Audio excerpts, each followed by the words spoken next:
तुमच्या भेटीत देव भेटे आणि क पाडाचे गोमटे नवनीत लाभे अवचटे परशास्त्राचे।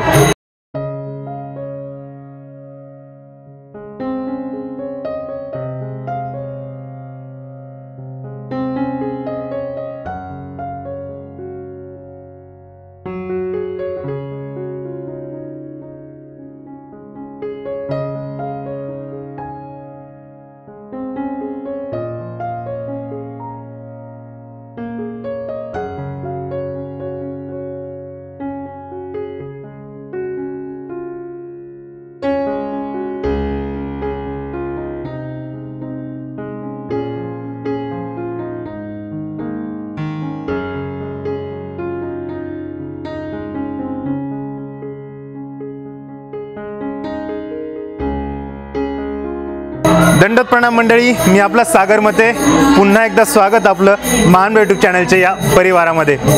बंधूंनो, आजचा एक थोडासा वेगळा व्हिडिओ आहे, खूप विलक्षण आहे। महानुभाव पंथामध्ये जे काही मंडळांची स्थापना वगैरे झाली आहे, असंच एक संभाजीनगरचं एक मंडळ आहे, श्री सर्वज्ञ सत्संग सेवा मंडळ। अतिशय हिरारीने तन्मयतेने हे मंडळ पंथाच्या प्रचार प्रसारासाठी काम करते। या मंडळाचे माध्यमातून अनेकविध कार्यक्रम सुद्धा होतात। असाच एक कार्यक्रम येथे आहे, त्या कार्यक्रमाला विशेष भेट देण्यासाठी आम्ही आज आलेलो आहोत। बंधूंनो, लीळाचरित्र या पोथीची समाप्ती येथे आहे। मार्गशीर्ष मास निमित्ताने ठेवलेली होती पोथी, त्या मिरवणुकीची आपण पूर्ण व्हिडिओ हा बघणार आहोत, आनंद घेणार आहोत आणि या सोबतच या मंडळातल्या काही सदस्यांसोबत सुद्धा आपण आज भेटणार आहोत। तर चला मिरवणुकीकडे आधी जाऊयात आणि मग या मंडळातल्या सदस्यांसोबत आपण काही बातचीत सुद्धा करूयात।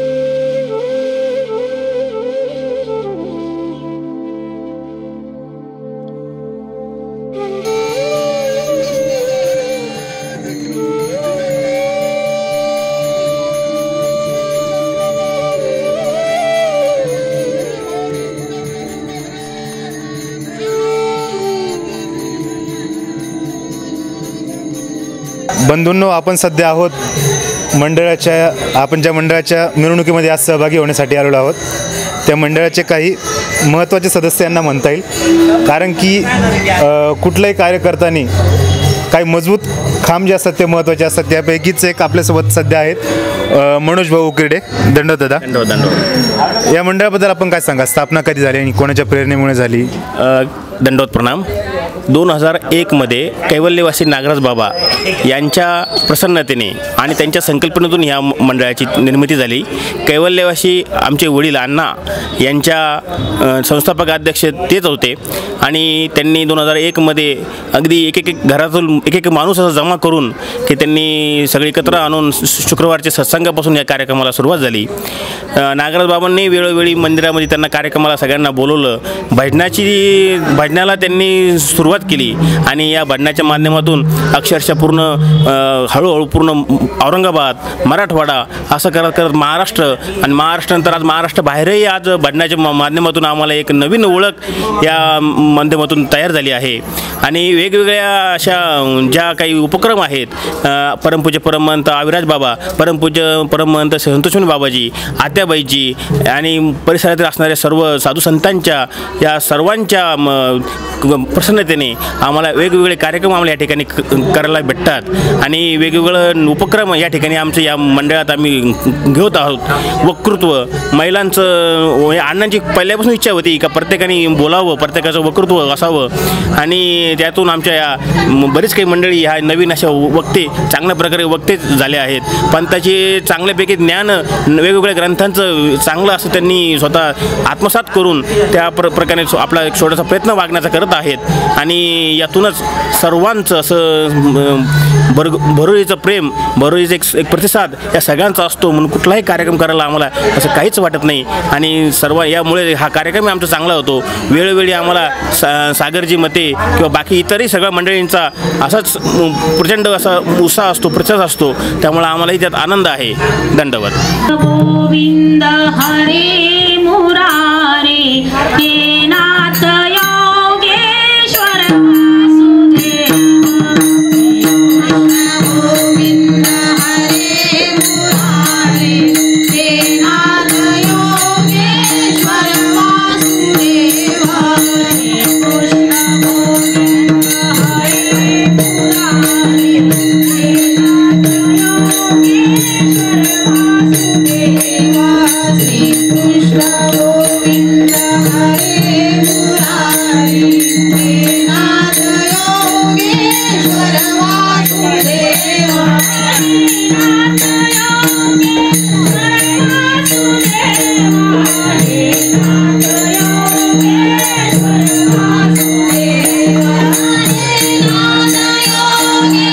योगेश्वर वासुदेव.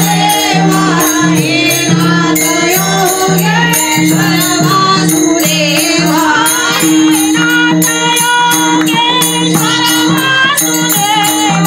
वासुदेव. हे नाथ योगेश्वर वासुदेव. हे नाथ योगेश्वर वासुदेव. हे नाथ योगेश्वर वासुदेव. हे नाथ योगेश्वर वासुदेव. हे नाथ योगेश्वर वासुदेव. श्री कृष्ण गोविंद हरे मुरारी हे नाथ योगेश्वर वासुदेव.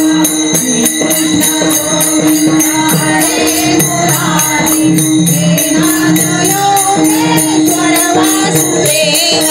श्री कृष्ण गोविंद हरे मुरारी हे नाथ योगेश्वर वासुदेव. श्री कृष्ण गोविंद हरे मुरारी हे नाथ योगेश्वर वासुदेव. हे नाथ योगेश्वर वासुदेव. हे नाथ योगेश्वर वासुदेव. दादांनी आत्ताच महिला सबलीकरणबद्दल सांगितलं. कैवल्यवासी अण्णाजी अर्थात जनार्दन अण्णा उकिरडे पाटील, त्यांची अण्णांची एक तळमळ होती की महिला कुठेतरी त्यांचं सबलीकरण झालं पाहिजे, महिलासुद्धा पुढे आल्या पाहिजे. आणि आज भजनी मंडळामध्ये बघतो आम्ही पुरुषांपेक्षा महिलांची संख्या कदाचित जास्त आहे आणि हिरारीने महिला जास्त त्यामध्ये सहभाग घेतात. आपल्यासोबत आता आहेत लांडगेताई, दंडोताई. तुमचा काय अनुभव या ग्रुपबद्दल किंवा या मंडळाबद्दल? ग्रुपबद्दल तसं सांगायचं म्हटलं ना की धर्म हा महिलांसाठी नव्हताच, पण आपल्या श्री चक्रधर स्वामींनी गेल्या 850 वर्षापूर्वी हा धर्म महिलांसाठीही उपलब्ध करून दिलेला आहे. तुमचा जीवलिया, माणसांचा काही जीवलिया असतो आणि बायकांचा काही जीव नसतो का? त्यांनी काय चूल आणि मूल घर सांभाळावं का? तर हा अधिकार भगवंत श्री चक्रधर स्वामींनी, आज सरकार आपल्यासाठी लढतंय, स्त्रियांसाठी 50% आरक्षण देत आहे, पण गेल्या 850 वर्षापूर्वी जीवोद्धरण व्यसनीय परमेश्वरांनीच हा अधिकार महिलांना दिलेला आहे. तर ह्या साधू संतांच्या आदर्शामुळे, त्यांनी घालून दिलेल्या शिकवणीमुळे अण्णांनीही तो जोपासला व सगळ्या जिल्ह्यातल्या, गावातल्या, सगळ्या घरामधल्या उद्देशी लोकांना सापडून त्यांनी एकत्र बांधण्याचा प्रयत्न केला आणि गेल्या 20-21 वर्षापासून त्यांनी तो बांधला.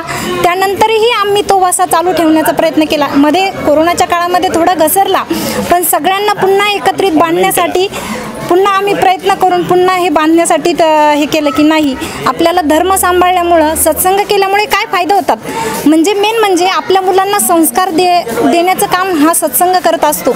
मुलं चांगल्या सोयीला, मुली चांगल्या संस्काराला, आज बरेचसे प्रकरण आपल्याला बाहेर माहीत पडतात, पण यामुळे आपण सतत मुलांना मार्गामध्ये गुरुच्या सानिध्यात नेत राहिलो तर आपल्या मुलांनाही संस्कार घडतात. वेगळे संस्कार द्यायचं काम पडत नाही, कारण की जसा शाळेत जातो तसा तो अभ्यास तर करतच राहतो, पण मग तसं सत्संग घडवलं तर आईवडिलांचे संस्कार, देशाचे संस्कार, मानव पंथाचं जे पंथाने आपल्याला वसा दिलेले, आपल्या पूर्वजांनी जे आचरण केलं त्याप्रमाणे आपल्या लेकरांना पण संस्कार लागते. सत्संगाचा हाच फायदा असतो, ज्यांनी त्यांनी सगळ्यांनी सत्संग करावा, जेणेकरून त्यांना धर्म धर्मातल्या गोष्टी कळता व संसारात जगायचं कसं आणि दुःखाला लढायचं कसं हे सत्संगातूनच आपल्याला माहिती मिळते.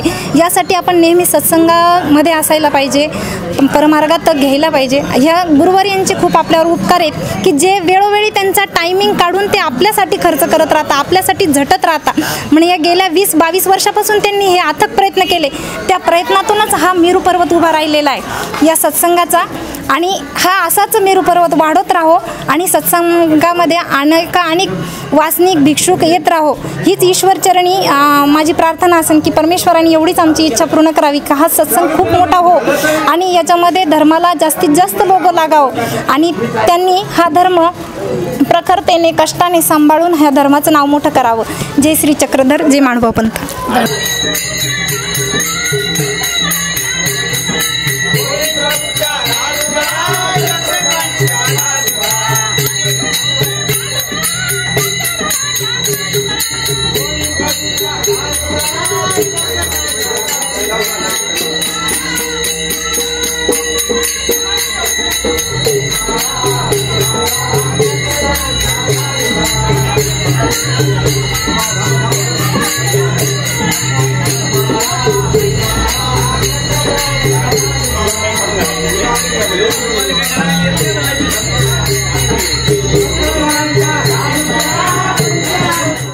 आज आनंदी आनंद झाला, आज आनंदी आनंद झाला, आज आनंदी आनंद झाला. किती सांगू मी सांगू कोणाला, किती सांगू मी सांगू कोणाला. आज आनंदी आनंद झाला, आज आनंदी आनंद झाला, आज आनंदी आनंद झाला. धूत अशी साजरी ग होतावरी बासरी फुलले सुर संगती. धूत अशी साजरी ग ही बासरी फुलले सुर संगती. तुम्ही मने गोविंद तुम्ही मने गोपाल नानाला नावे किती. तुम्ही मने गोविंद तुम्ही मने गोपाल नावे किती. धरती दिशा धुंदधारी दिशा, धरती दिशा धुंदधारी दिशा. सांग सकाळी गोपाळ काला, आज आनंदी आनंद झाला, आज आनंदी आनंद झाला, आज आनंदी आनंद झाला. या मिरवणुकीमध्ये सध्या आपण आहोत आणि मिरवणुकीमध्ये आम्ही बघितलं जसं बालकसुद्धा आहेत, वयस्करसुद्धा आहेत, काही तरुण मंडळीसुद्धा या मिरवणुकीमध्ये सहभागी आहेत, या मंडळामध्ये सहभागी आहेत.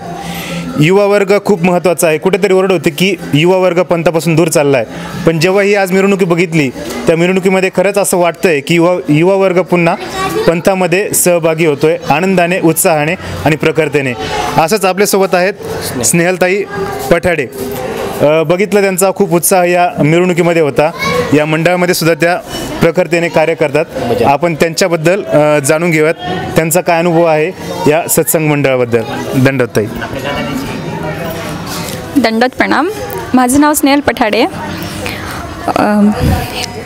दिनांक 11/2022 सुरू झालेल्या श्रीमद लीळा प्रवचन सोहळ्याचा सर्वांनी या कार्यक्रमाचा सप्ताहापासून आनंद घेतला आणि तसेच या आनंदामध्ये सर्वांनी ज्यांच्या घरी ही श्रीमद लीळा प्रवचन सोहळा ज्यांच्या घरी संपन्न होता हे असे कोकणे परिवार या परिवाराचा सर्वांनी एकत्र येऊन आनंद द्विगुणित केला. त्यामुळं तसेच करमाड निवासी बाबाजी पूज्य परमहंत श्री माझे गुरुवर्य करमाड निवासी ॲव्हरेज बाबा कोठी यांच्या अमृतवाणीतून आम्हाला ज्ञानाचे धडे किंवा ज्ञान श्रवण करण्यास मिळाले. तसेच या पोथीमध्ये येऊन सर्वांना आनंद तर मिळालाच, पण अदृष्टपर ज्ञानाचे धडेही मिळाले आणि खूप मस्त वाटते, कारण की आपल्या गुरूंच्या मुखातून गुरुवाणी आपल्याला ऐकण्यास मिळाली. माझा आनंद इथपर्यंत होता, मी जो तुम्हाला सांगण्याचा प्रयत्न केला. दंडवत प्रणाम.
दंडवत प्रणाम. सर्वज्ञ श्री चक्रधर प्रभूंच्या आणि पंचावतारांच्या कृपाप्रसादाने गेल्या 10 वर्षापासून शहरामध्ये सर्वज्ञ सेवा भजनी मंडळ पुंडलिकनगर यांच्या वतीने लीळाचरित्र प्रवचन सोहळ्याचं आयोजन करण्यात येतं. याही वर्षी मार्गशीर्ष महिन्याच्या निमित्ताने ते आयोजन करण्यात आलं आणि आज त्या ग्रंथ प्रवचनाचा समारोप सोहळा संपन्न होतो आहे. सर्वज्ञ सेवा भजनी मंडळ शहरामध्ये गेल्या 22 वर्षापासून कार्यरत आहे.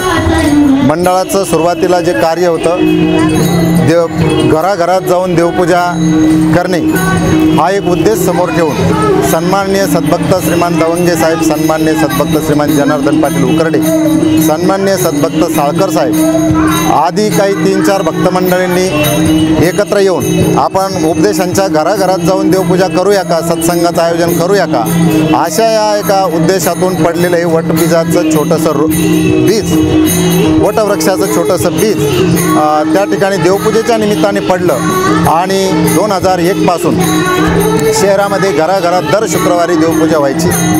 मग कारण काही असो, शुक्रवार खंड कधी पडला नाही. अगदी कोरोनाच्या काळात देखील परस्परांशी संपर्क साधून ऑनलाईन पद्धतीने यांनी सत्संग चालू ठेवला आणि गेल्या 10 वर्षापासून जेव्हा देवपूजेचं आयोजन होत होतं त्याच्यानंतर मंडळाचा जसा विकास होत गेला तसतसं भजनाचं कार्य सुरू झालं आणि मग गावोगावी मंडळी भजनाला जाऊ लागली. जेव्हा संत मंडळीचा सहवास येऊ लागला त्यावेळी मग आपण काहीतरी अन्नदान केलं पाहिजे असं या ज्ञानयज्ञातून त्यांना प्रेरणा झाली आणि मग गेल्या 10 वर्षापासून विविध ठिकाणी जे आपले आश्रम आहेत, साधू संत मंडळी आहेत, स्थानांच्या ठिकाणी अन्नदानाचं कार्य वर्षातून एकदा ही सार्वजनिक रीतीने ही मंडळी करत असते आणि त्याचप्रमाणे ज्ञानदान, अन्नदान, भजन आणि सर्व सत्संगाचं आयोजन हे सर्व गेल्या 21 वर्षापासून करते या मंडळामध्ये. मला येऊन आणि वेळोवेळी जेव्हा जेव्हा बोलवलं त्यावेळेला मला ही संवाद साधण्याची संधी मिळते आणि हे मंडळ खऱ्या अर्थाने सर्वच जण जे आहेत एका जीवाने मन मिळून सर्व एकमेकाच्या खांद्याला खांदा लावून महिला, पुरुष, बालक, मोठे सर्व काम करत असतात. त्यांच्या या कार्याला आपल्या सर्वांच्या वतीने मी मनपूर्वक शुभेच्छा देतो आणि त्यांचं हे कार्य उत्तरोत्तर यशाच्या शिखराकडे जावो ही प्रभूचरणी प्रार्थना करतो. मंडळाच्या हातून चतुर्विध साधनाची सेवा घडावी ही प्रार्थना करतो. थांबतो. दंड.